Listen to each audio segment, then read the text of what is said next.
What's going on there, YouTube? As you can see, we're sitting in front of the puffer tank, and as you probably read the title of this video, we're going to talk about puffer tank mates. And I got my little notes I'll be reading in front of me here because I honestly have so many fish in this tank that I can't even remember. But before we get to it, I want to talk about why it took so long for this video to come out. And I also want to thank everybody, 13 people, that has viewed my last video.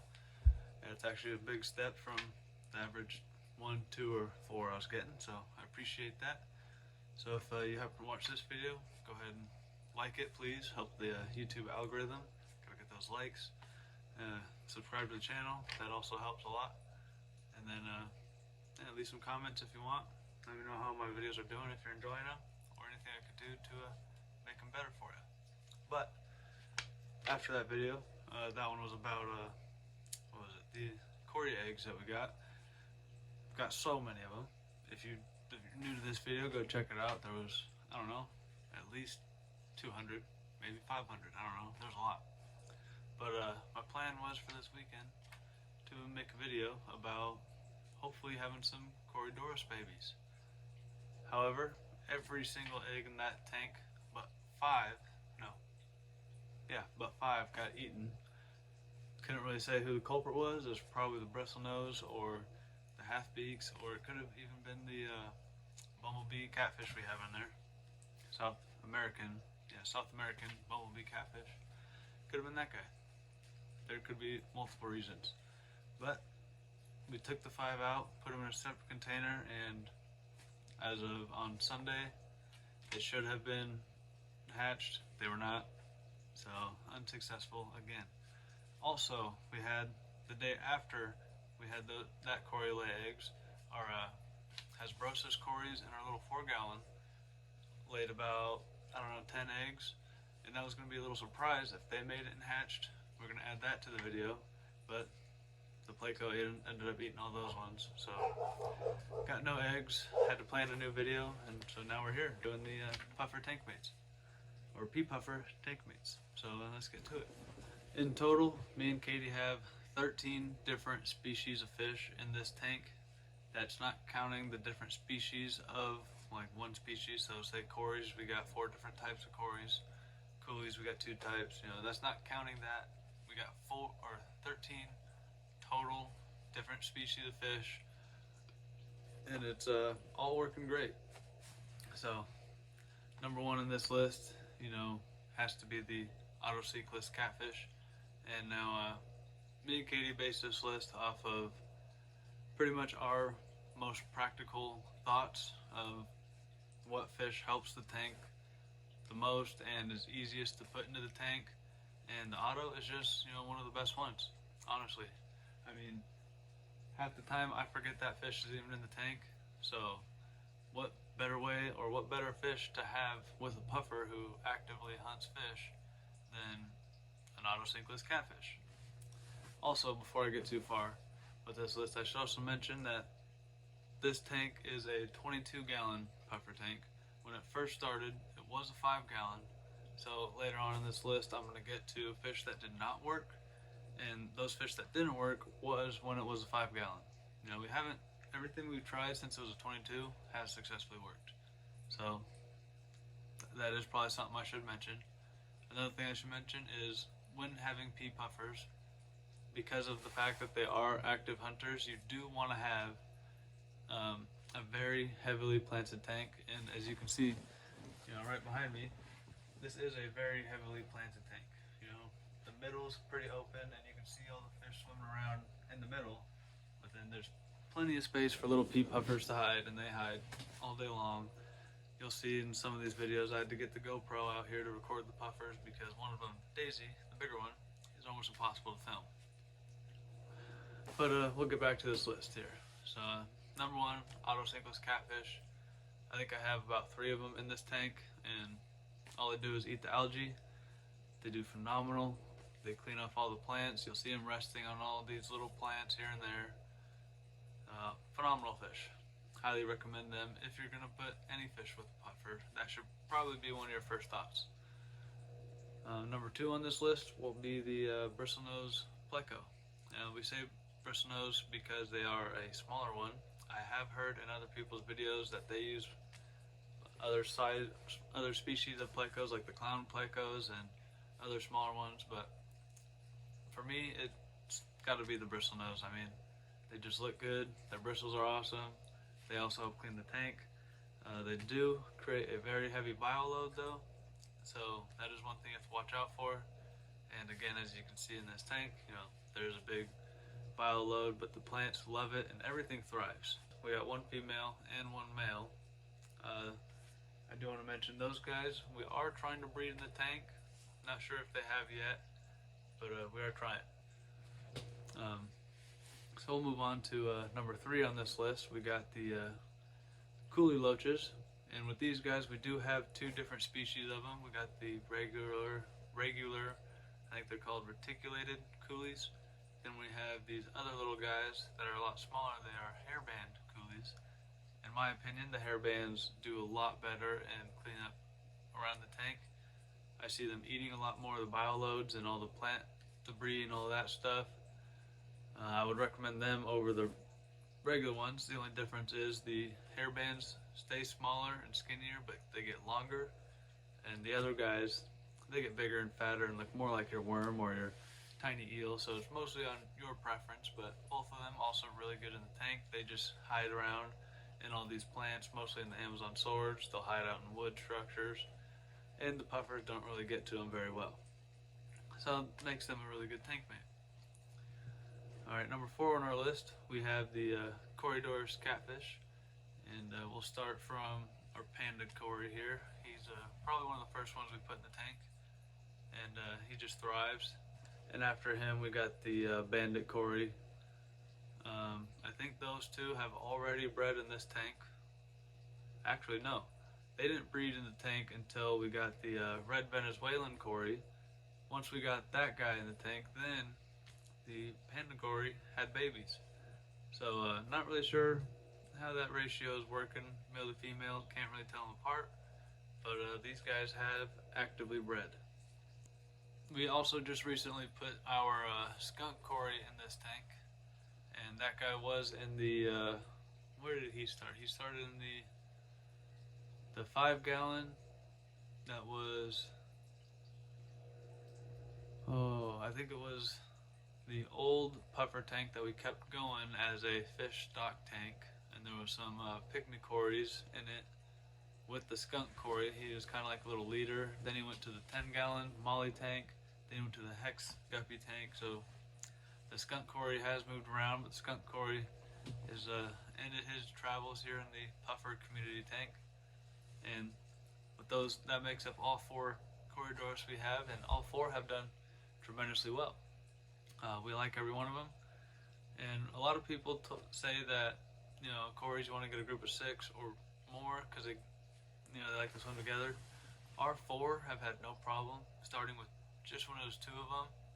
The 2 were like that for a few months. They were best friends swimming around. Then it was 3. They all were best friends. Now it's the 4. They're all swimming around, no problem. You know, best buds. So I don't necessarily agree with the 6 or more rule.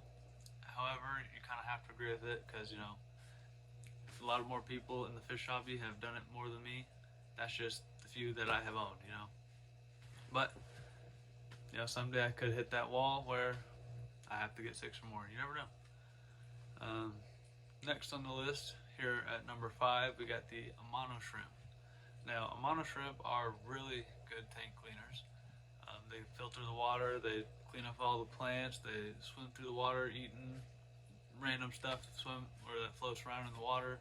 You'll see them upside down on floating plants. They sit on wood structures, and they're just big enough that the pea puffers don't really bother them, and I'm sure they can and probably have. You know, I've seen some Amano shrimp here and there missing a little antenna, but other than that, they are great tank mates. I highly recommend them. Number 6, we got the Nerite snail. Now we only have one of them, but this guy probably is the longest lasting tank mate of the pea puffers. With these guys, you do need to get them bigger than as small as you can get because pea puffers will eat the smallest snails. So I'd recommend finding one bigger than a pond snail or bigger, and then they should be just fine in your tank. These guys will also just, scavenge around, eat any plant debris, old food waste. I think they eat fish waste also. One sad thing about them though is you'll see them swimming around or crawling around in the tank, and they'll leave little eggs around, but nothing will happen with them. And I can't necessarily remember why, but they just kind of leave unfertile eggs, basically, and it's kind of sad. But other than that part, they're great tank mates. And these pea puffers hardly ever pay attention to this guy. Like I said, he's been the longest lasting tank mate. So coming in at number 7, and probably my favorite tank mate for the pea puffers, is the Panda garra. Now the Panda garra, especially in this tank, has just gorgeous, phenomenal colors, and better than any of the Panda garras we have. This guy, his colors are just top notch, and he eats all the algae, goes anywhere, eating from plants, tank, It's awesome, very active fish, and I do recommend them. You do want to stick with probably one of them, because these guys will fight amongst each other, and if you don't want any harm or activity to disturb a puffer, causing the pea puffer to maybe get a little territorial and aggressive, I would recommend just getting one of them. But if you have a bigger tank, you can get more. Let's see. Coming in at number 8, we have our Brazilian green Moscow guppy. Now, I don't necessarily recommend guppies as a pea puffer tank mate. This is just one that has worked for us, and zero problems. His fins always are intact. He just swims around, he's chilling. And again, that also goes with the fact that it could just be our pea puffers in this tank. As time goes on, I'll be able to update you guys with the guppy in the tank. I think he's only been in there, I don't know, 3 or 4 months, so not very long, but he has been doing just fine. And he is actually mating with the molly we got in there, hoping to get the muppies. We've talked in another video, so hopefully that works out. But still, decent tank mate. Guppies also go around and kind of act like a scavenger fish and eat up all little types of stuff here and there, leftover food, basically anything that the puffers don't eat. Alright, coming in at number 9. Now this is a fish that I was told by a lot of people that could work, but could not work, but also probably shouldn't try because of the cost of the fish. Now these fish at most stores will come in about 30 bucks a piece, I believe. I think I'm getting that right, which is not cheap. And that is the red lizard whiptails. Now, as cool as they are, I think we've gone through 4 total in trying to get these to work. The best way for it was to grow them out in a separate tank, and then when they got a little big, put them in the tank, because we've lost 2 little ones. One of them had no tail that we were trying to actually survive or bring back to life and help survive, and he just ended up not making it. I don't think it was necessarily because of puffers, also because we had him in a little carrier box inside the 22. I think I've also had little videos about that guy as well. And then I think it was one of the first red lizard whiptails we got. Actually, it might have been the first one. Well, he had a little chunk taken out of him when we found him dead, so we're assuming one of the puffers ate him. But once we got these 2 in there and let them grow up a little bit, there's been 0 issues whatsoever, and they actually turn out to be a great tank mate. Therefore, I put them on the list. So as for those 9 fish, probably only about the first 7 I would actually recommend for a pea puffer tank. The guppies and the red lizards, the last 2, they're just kind of a fun one. That's all your choice if you want to try them. They work for my tank, may not work for yours. Now these next 4 fish, 2 of them are only in this tank as kind of a feeder fish, I guess you could say, for the puffers. The first one would be pond snails. You know, everybody probably knows about pond snails. They're kind of annoying, but they're actually a great food source for the pea puffers. So, you know, you can always just have them in there. Daisy over here, I'll see if I can get some video of her eating them. She loves them.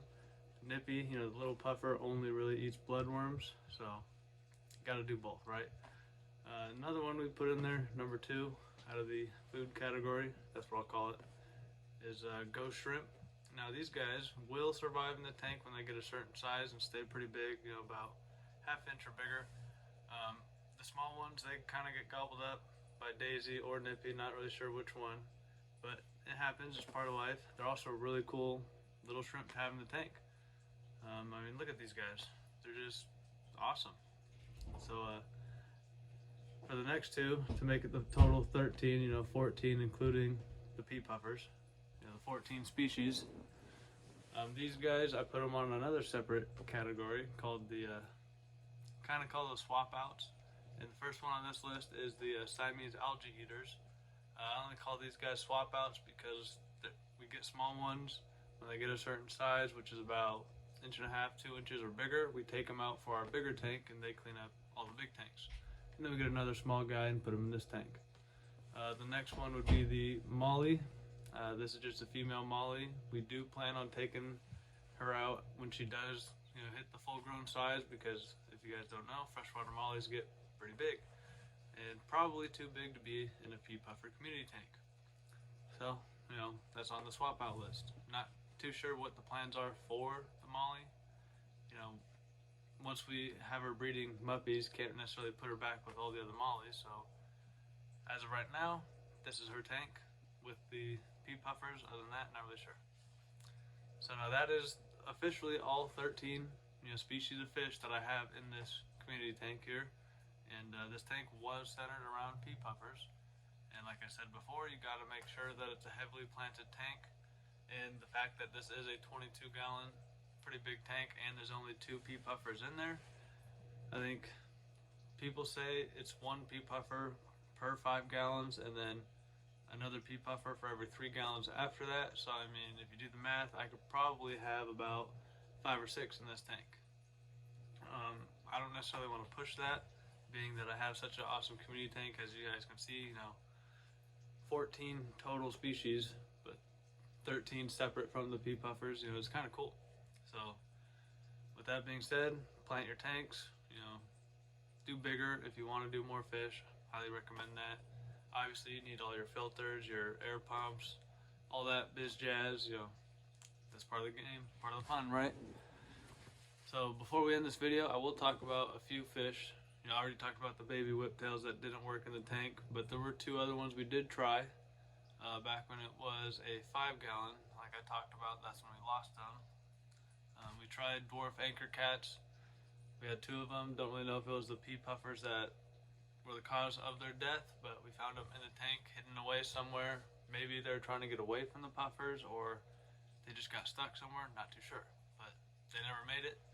And we also had it was a 5-gallon, and it was just Daisy in the tank before we got Nippy being number 2. We had about 20, maybe more, 25 blue dream shrimp, and they were in the tank. I already know what some of you guys are thinking. You know, bad choice to put them with pea puffers. But they were in the tank for, I don't know, almost a month. And then one day we went in, and a couple were, you know, dead or missing. And then the next day, all of them gone. So, you know, within probably 3 days, 20 or more blue dream shrimp just eaten, gone. Not a single carcass or shrimp body in the tank. So, no explanation. But other than that, you know, I hope you guys enjoyed this video. These are, you know, once again, I'm not a professional. I've only been in this hobby about a year now, solidly. These are all the tank mates that I have successfully had with pea puffers. And I do recommend trying community pea puffer tanks because I love it. You know, this is probably my favorite tank. And I'm sure if you guys try it, it'll be one of your favorite tanks also. You know, pea puffers are very, very friendly fish. When it comes to you, of course, you know, they recognize humans. They're not friendly to all the other fish, but yeah. So if you want to get some pea puffers or learn more, go ahead and leave some comments. If you're interested in what you know, all the stuff I've learned, let me know know what you want to know. I can make a video about it or just respond to your comments. Go ahead and like this video, please. Please like it for the YouTube algorithm. And yeah, don't forget to subscribe. And I'll see you guys in the next video.